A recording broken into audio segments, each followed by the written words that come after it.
وتمان أبو بكر وتمان في غمر صلى الله عليه وسلم هاتوا فرموي فداي بم ديار الأمكاتة هاتوا. طبعا أمكاتة هرجيز في غمر صلى الله عليه وسلم درنا أتشوف ماري أبو بكر إلا اشتيك روي داوا بويا رويشتا بيريا وفرموي ليه كردو في غمر إخوة صلى الله عليه وسلم هاتا مال فرموي باكس لا يعني لجورة كان منه يقول ما النبي فرموي أي في غمر إخوة تنها كسكاري خوتا يعني عايشة أسماء أو كسيوانية ترستها بلي فرموي برياري هجرت درشو أبي أمرو كوشكين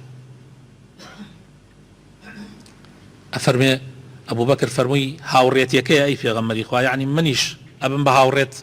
فرموي بله فرمي أبو بكر دسي كرد بكريان عائشة فرمي باور مناكر كس لخوشيا بقري تابع أوكم من بيني لخوشي أو مجديك في غمر صلى الله عليه وسلم بيدا دسي كرد بقريان پاشان فرمووی پێغەمبەری خوا دوو حشترم ئامادە کردووە بە کاملی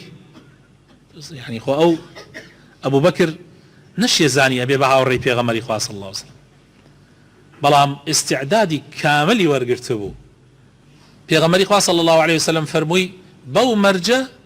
ئەو حشترەی بۆ منە بە پارە يعني ببيع مقابل وري ناقرم بالثمن ببيع مقابل وري ناقرم أمش طبعا بلانك داناني بلانك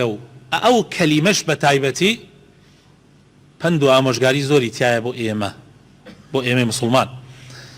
پێغەمبەری خوا صلی الله علیه و سلم ئەتوانێ چونکە خوای گەورە بڕیاری داوە پێغەمبەری خوا دەربچێ و ئەشتوانێ دەرچێ و خوای تەعالا شەی پارێزێ لەگەڵ ئەوەیە پێغەمبەری خوا صلی الله علیه و سلم پلان دائنا هەنگاو بە هەنگاو لەگەڵ ئەبوو بەکرە دائنشێ و پلان دائنا بۆ ئەم سەفەرەیان. ئەمیش ئەوەمان فێرەکە کە ئێمەی مسلمان ئەبێ کارەکانمان هەمووی بە پلان بێ و دوشمنانیش ئەدا لەو خاڵەمان. ئێستا ئەمریکا کاتێ هات عێراقی داگیر کرد تەسەوڕەکەن یەکەم هەنگاونای وەزارەتی پلاندانانی عێراقی ڕۆخان و هەرچی تایە سووتاندی و جێش و سوپاکەی برد لە دەوری وەزارەتی نەفت